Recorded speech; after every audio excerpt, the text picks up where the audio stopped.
आप सभी को क्रांतिकारी जय भीम। मैं ज्योति संजय चौहान मुख्य समाज पर लेकर आई हूँ डॉक्टर भीमराव अंबेडकर जी के जीवन से संबंधित घटना जो वीज़ा के लिए प्रतीक्षा से ली गई है। वर्ष सन 1929 की बात है। बम्बई सरकार ने अछूतों की शिकायतों की जांच करने के लिए एक समिति नियुक्त की थी। मुझे समिति का सदस्य नियुक्त किया गया था। अन्याय, अत्याचार और क्रूरता के आरोपों की जांच करने के लिए समिति को संपूर्ण बम्बई प्रदेश का दौरा करना था। समिति का विभाजन कर दिया गया।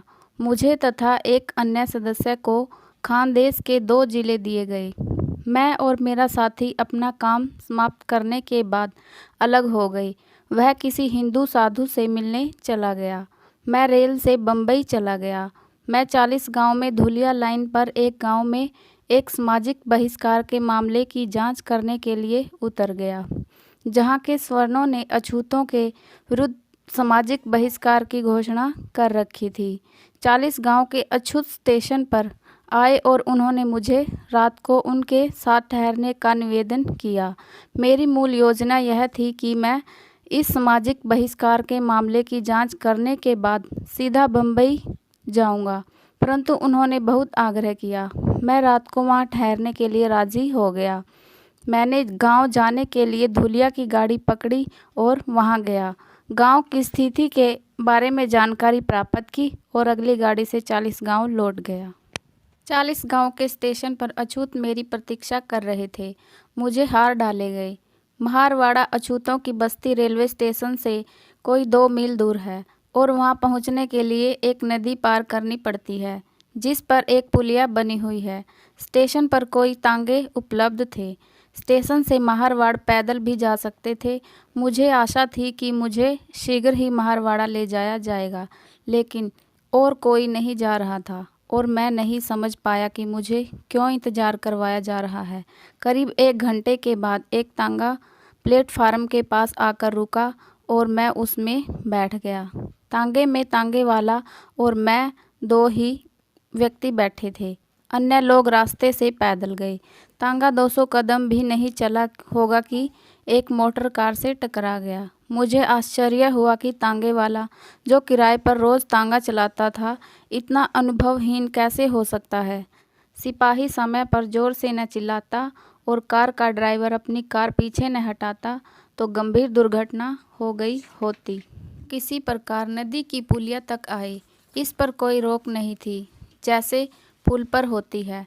5-10 फुट की दूरी पर पत्थरों की पंक्ति थी। पत्थरों का रास्ता था। जिस सड़क से हम आ रहे थे, नदी की पुलिया उसके समकोण पर थी। सड़क से पुलिया की ओर जाने के लिए तेजी से मुड़ना पड़ता था।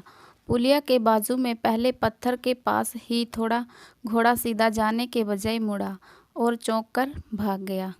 तांगे का पहिया बाजू के पत्थर से इतनी जोर से टकराया कि मैं उछलकर पुलिया के पत्थर के खंचे पर जा गिरा और घोड़ा तथा तांगा पुलिया से नदी में जा गिरे। मैं इतनी जोर से गिरा कि बेहोश हो गया। महारवाड़ा नदी के ठीक दूसरे किनारे पर था। जो आदमी मुझे सम्मान देने स्टेशन से पैदल आ रहे थे, वे मुझसे पहले ही वहां पहुंच चुके थे।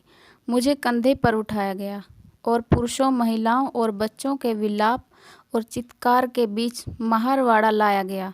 इसके परिणाम स्वरूप मुझे गंभीर चोटें आई। मेरी टांग टूट गई और मैं कई दिनों के लिए पंगु हो गया। मैं नहीं समझ सका यह सब कैसे हुआ। तांगे पुलिया से हर रोज आते जाते हैं और ऐसा कभी नहीं हुआ कि तांगे वाला तांगे को पुलिया से सुरक्षित लेकर न निकला हो। पूछताछ करने पर सही तथ्य मेरे सामने लाए गए।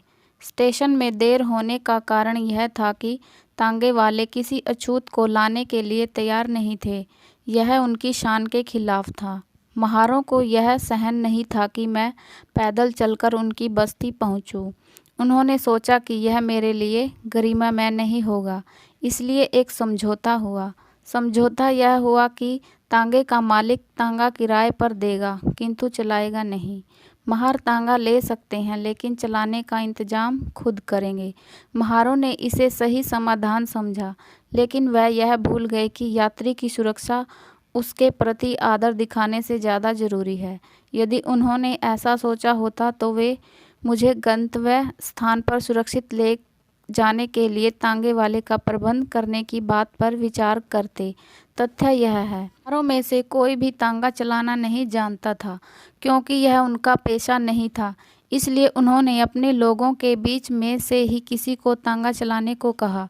उस व्यक्ति ने लगाम अपने हाथ में ली और यह सोचने लगा कि इसमें क्या कठिनाई है, लेकिन जैसे ही वह चला उसने अपनी जिम्मेदारी महसूस की और इतना आतंकित हुआ कि उसने घोड़े को काबू में करने का प्रयास करना छोड़ दिया। मेरी मान मर्यादा को बचाने के लिए 40 गांव के महारों ने मेरी जिंदगी को जोखिम में डाल दिया। तब मेरी समझ में आया, एक हिंदू तांगे वाला जो एक नौकर से बेहतर नहीं है, इतनी शान रखता है कि वह अपने आप को एक अछूत बैरिस्टर से भी ऊंचा समझता है।